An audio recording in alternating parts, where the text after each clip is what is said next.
Horas Mabata Ganupan. Shalom Bapak Ibu, Saudara-saudari yang terkasih dalam nama Tuhan Yesus Kristus. Pada kesempatan ini saya akan menyampaikan khotbah pertonggoan yang tertulis di dalam Efesus pasal 5 ayat 15 sampai ayat 21. Demikian firman Tuhan. Karena itu perhatikanlah dengan seksama bagaimana kamu hidup. Janganlah seperti orang bebal, tetapi seperti orang arif. Dan pergunakanlah waktu yang ada, karena hari-hari ini adalah jahat. Sebab itu, janganlah kamu bodoh, tetapi usahakanlah supaya kamu mengerti kehendak Tuhan. Dan janganlah kamu mabuk oleh anggur, karena anggur menimbulkan hawa nafsu. Tetapi hendaklah kamu penuh dengan roh, dan berkata-katalah seorang kepada yang lain dalam mazmur, kidung puji-pujian, dan nyanyian rohani. Bernyanyi dan bersoraklah bagi Tuhan dengan segenap hati. Ucaplah syukur senantiasa atas segala sesuatu dalam nama Tuhan kita Yesus Kristus kepada Allah dan Bapa kita. Dan rendahkanlah dirimu seorang kepada yang lain di dalam takut akan Kristus.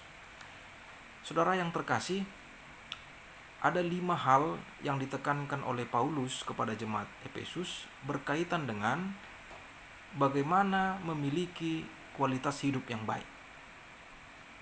Semua orang percaya harus menunjukkan kualitas hidup yang baik.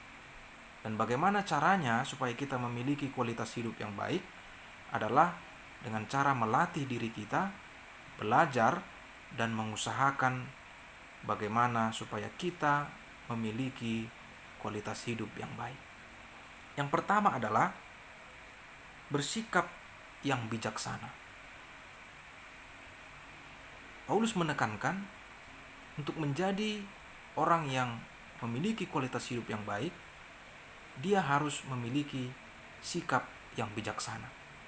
Jadi ketika seseorang memiliki pengetahuan yang baik, maka harus baik pula lah sikapnya. Ketika dia memiliki pengetahuan yang baik, dia harus pintar bersikap di depan orang banyak. Dan semakin kita bijak bersikap di depan orang banyak, semakin berkualitaslah hidup kita. Yang kedua adalah pandai menggunakan waktu. Jangan pernah menunda pekerjaan, tetapi yang terpenting adalah bagaimana kita mengambil kesempatan di setiap anugerah waktu yang Tuhan berikan kepada kita 24 jam setiap hari. Semakin kita menggunakan waktu dengan baik, mengisi hari-hari kita dengan baik, semakin berkualitas pula lah hidup kita. Yang ketiga adalah kita harus mampu mengendalikan diri kita, mengendalikan hawa nafsu kita. Jangan sampai kita dikendalikan oleh hawa nafsu. Semakin kita pandai mengendalikan hawa nafsu, tahu kapan kita menggunakan hawa nafsu kita untuk yang baik, karena tidak semua hawa nafsu itu jahat, maka semakin berkualitas pula lah hidup kita. Semakin kita dituntun oleh roh, semakin kelihatanlah hidup kita yang berkualitas. Yang keempat adalah bagaimana kita menjadi seorang yang pandai bersyukur. Seseorang diuji pada saat dia memiliki kesusahan. Karena ketika seseorang dalam keadaan senang, tentu dia akan dengan gampangnya mengucap syukur. Tapi bagaimana kalau kita ditimpa musibah, ditimpa masalah, ditimpa ketidakpastian yang berlangsung sangat lama, seperti penyakit atau virus corona yang kita alami sekarang.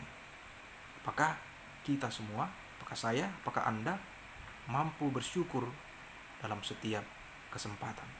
Mampu mensyukuri bahkan di saat sakit sekalipun, di saat memilukan sekalipun. Yang terakhir, yang kelima adalah bagaimana kita mampu bersikap rendah hati, tidak sombong. Tentu ini harus dilatih, karena semakin kita memiliki sesuatu, semakin kita mempunyai sesuatu, semakin besar pula lah ujian bagi kita.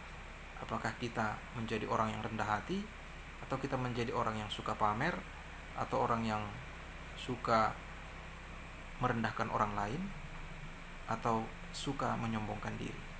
Nah, saudaraku, kelima hal itulah yang harus kita latih agar kita memiliki kualitas hidup yang baik.